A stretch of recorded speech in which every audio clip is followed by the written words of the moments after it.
In a world where billionaires build suits and gods wield hammers, one team of misfits must save the universe. Iron Man. In 2008, Tony Stark, the genius billionaire playboy, gets a reality check when he becomes Iron Man. He's like Batman, but with more charm and less brooding. Charm and gadgets. What more could you need? Next, Hulk smashes onto the scene in a very forgettable movie, while Thor brings the thunder in another forgettable movie. But Captain America proves that patriotism never gets old or goes out of style. They're like a dysfunctional family, lovable, but definitely dysfunctional. Ah, dysfunctional families. My favorite kind of family. Wait, what were we talking about? Oh yeah, so how do they end up teaming up?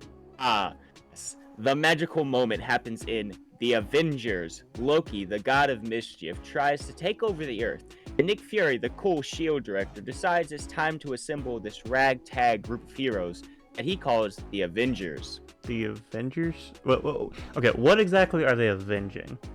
Uh, some guy they just met. It's very touching, I promise. Oh, that's totally understandable. I avenge the death of people I just met all the time. Exactly. Now, on to phase 2. It's a blast. Iron Man deals with anxiety, Thor explores the cosmos, and Captain America faces off against a brainwashed friend of his, Bucky Barnes. Plus, we get to see space shenanigans with the Guardians of the Galaxy. Wait, space shenanigans?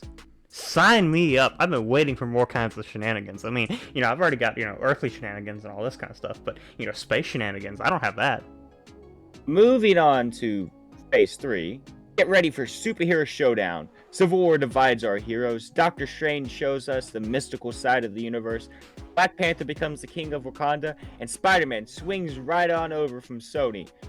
And there's this purple dude, Thanos. He's really good at snapping his fingers and causing trouble by doing so.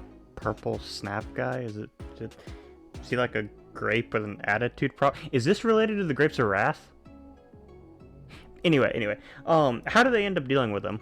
To answer your first question, no. But to answer your second question, they deal with him in Infinity War. Let's just say it involves epic battles, heartbreaking moments, and a snap that changes everything. Oh, come on. How could one little snap change much of anything? Well, this snap just so happens to dust half of all life in the universe, so I'd say it's a pretty big deal. That sounds like a pretty big mess. Good thing I have my broom.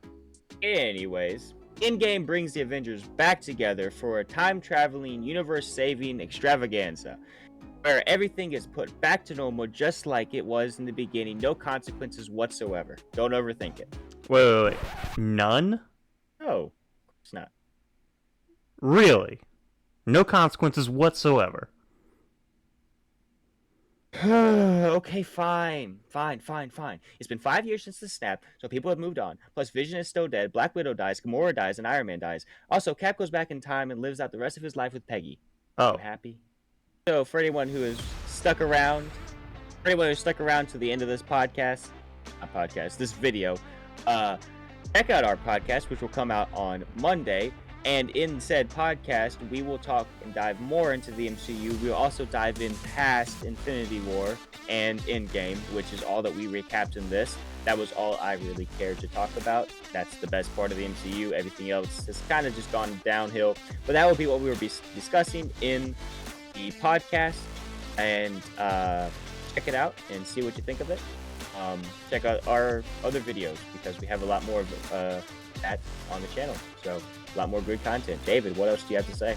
Please like, comment, and subscribe, and make sure to come back Monday for the podcast.